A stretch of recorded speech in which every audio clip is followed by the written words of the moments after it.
subscribe to my channel.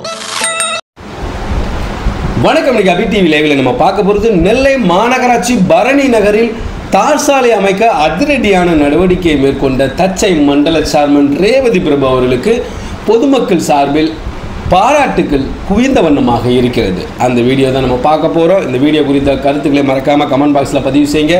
வாங்க இப்போ வீடியோக்குள்ளே போகலாம். நெல்லை மாநகராட்சி தச்சை மண்டலத்துக்கு உட்பட்ட 10வது வார்டு பரணி நகரில் தார் சாலை அமைத்து கொடுக்க கோரி அப்பகுதி மக்கள் தச்சை மண்டல சேர்மன் ரேவதி பிரபுவிடம் கோரிக்கை விடுத்தனர். கோரிக்கையின் பேரில் நடவடிக்கை எடுத்து புதிதாக தார் சாலை அமைக்க 36 லட்சம் ரூபாய் நிதி ஒதுக்கீடு செய்து பணிகள் துவங்கியது. இந்த பணியினை நெல்லை மாநகராட்சி மேயர் ராமகிருஷ்ணன், துணை மேயர் KR ராஜு ஆகியோர் கலந்து கொண்டு புதிதாக தார் சாலை அமைக்கும் பணியினை துவக்கி வைத்தனர்.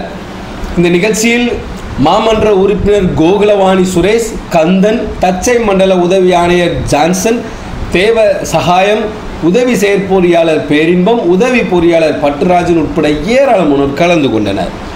நீண்ட காலமாக தார் சாலை இல்லாத பரணி நகரில் 36 லட்சம் ரூபாய் மதிப்பில் தார் சாலை அமைத்து கொடுத்த தச்சை மண்டல சேர்மன் ரேவதி பிரபுவுக்கு அப்பகுதி மக்கள் மனமார்ந்த நன்றிதனையும் பாராட்டையும் தெரிவித்தனர்.